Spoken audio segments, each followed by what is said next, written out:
Welcome guys, আপনারা আপনাদের আশেপাশে বা কী করে আধার সেন্টার খুঁজে পাবেন চলুন আপনারা ধরে অনলাইনে দেখাবো। আপনাদের মোবাইল নাম্বার কী করে চেঞ্জ করবেন, কোথায় সেন্টার আছে, কোথায় কাজ হচ্ছে আধার কার্ডের, আপনারা কী করে জানবেন। চলুন আপনারা গুগল ক্রোমে ক্লিক করুন, গুগল ইউআইডিআই লিখে সার্চ করুন, এখানে ইউআইডিআই বলে ক্লিক করুন। করার পরে এখানে আপনারা ওই ল্যাঙ্গুয়েজ সিলেক্ট করে নিন, ইংলিশ আমি সিলেক্ট করে নিলাম। চেক আধার ডাটাসে ক্লিক করলেন, করার পর দেখুন একটু নিচের দিকে নামান লোকেশন এনরোল সেন্টার, এখানে ক্লিক করে নিলেন।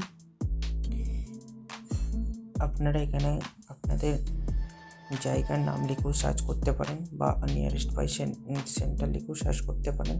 আপনারা চলুন আমি পিনকোড লিখে সার্চ করে নিচ্ছি 410। দেখুন আপনাদের কারেন্ট আধার সেন্টার কোথায় আছে সেগুলো শো করছে। দেখুন আপনারা এই করেই আপনাদের সহজে আপনার লোকেশনে কোন আধার সেন্টার অ্যাভেলেবেল আছে আপনারা অনলাইনে চেক করতে পারবেন। এইভাবেই আপনারা সহজে চেক করতে পারবেন। চলুন, ভিডিওটা ভালো লাগলে লাইক কমেন্ট